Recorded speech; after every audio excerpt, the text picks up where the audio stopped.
Today's coffee break is about someone who wouldn't let his music die.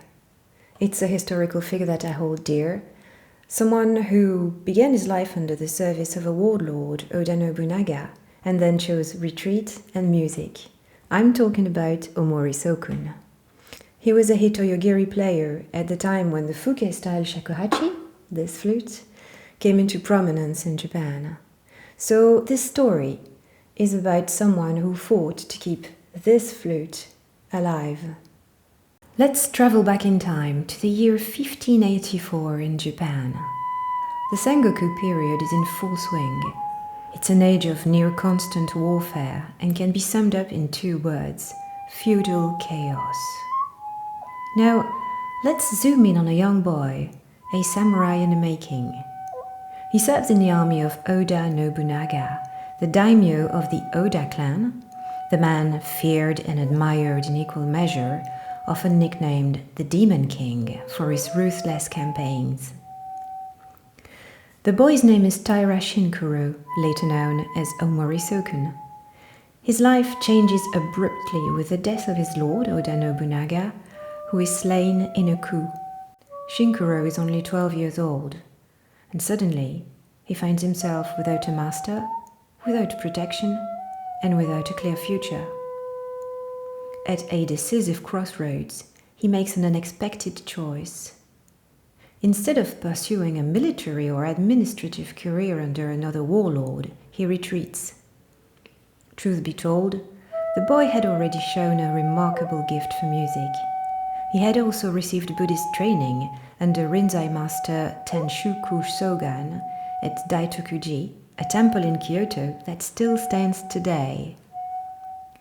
His story tells us little about his daily life, but Diaries from Daitokuji mention Sokun performing regularly at ritual banquets and high-profile celebrations. This suggests that he was well integrated into Kyoto's cultural and spiritual life, rather than living in complete isolation. He appears to have moved between monastic residences and a patronage of daimyo in the greater Kyoto area. At this point, he adopts a new name, Shuan, meaning hermitage on the mountain peak. This would remain his artistic name for the rest of his life. At the heart of his concern lies music, and more precisely, the Hitoyogiri. It's a small bamboo flute which has accompanied him since childhood. Sokun devotes himself to it entirely. He copies old pieces by hand, adapts contemporary melodies, and tries to preserve everything he can before it is lost. Because the instrument that shapes his days is falling out of favor. Urban audiences are now drawn to a newer flute emerging from the Fuke tradition, the shakuhachi. Louder, deeper, and more versatile, it suits the changing tastes of the time. For centuries, the Hitoyogiri had been the instrument of choice for samurai and scholars alike, but its limited range and modest volume make it less suited to the increasingly elaborate musical settings of the late 16th century.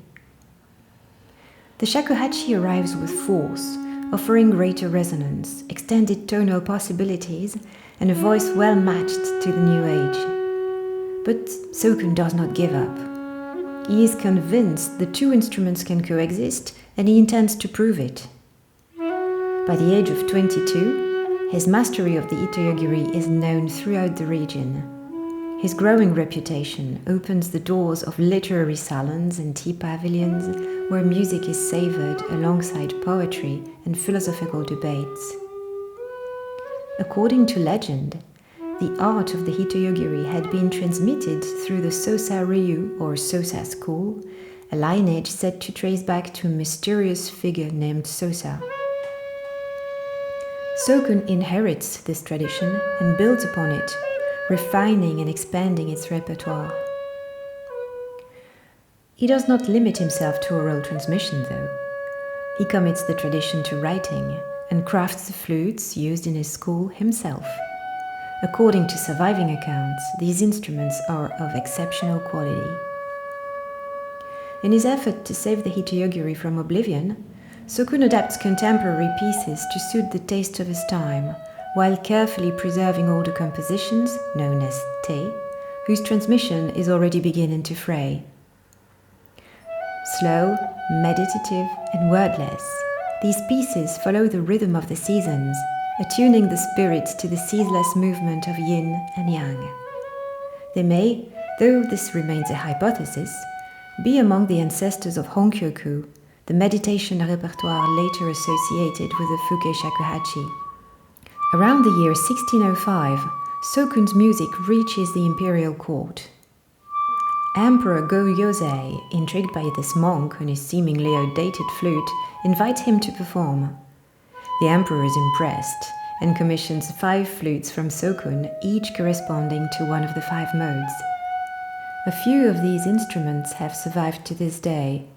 One is held at the Metropolitan Museum of Art in New York, while the other 2 are preserved at the Tokugawa Art Museum in Nagoya.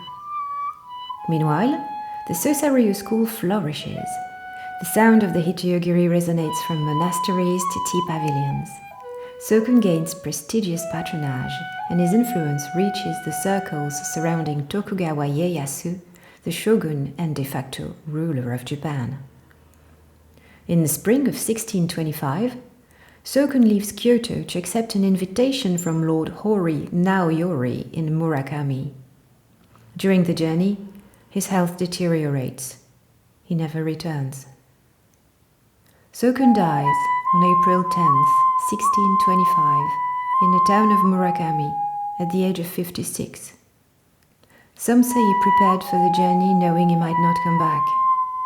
His school survives him for a time, carried on by 2 of his disciples. Their writings have reached us. But the winds shift. The shakuhachi of the Fuke school, more adaptable, more modern, eventually eclipses the Hitoyogiri. Despite isolated attempts at revival, the small flute slips quietly into obscurity. By the early 20th century, it has completely vanished. And yet, the story does not end there. A handful of passionate souls reopened the manuscripts, dusted off the flutes, and gave breath once more to the Hitoyogiri, so that the voices of the monks, poets, and samurai can still be heard today.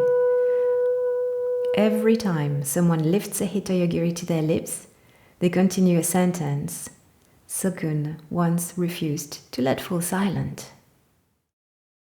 I hope you enjoyed today's coffee break, and I will see you soon with more music and more tales very soon.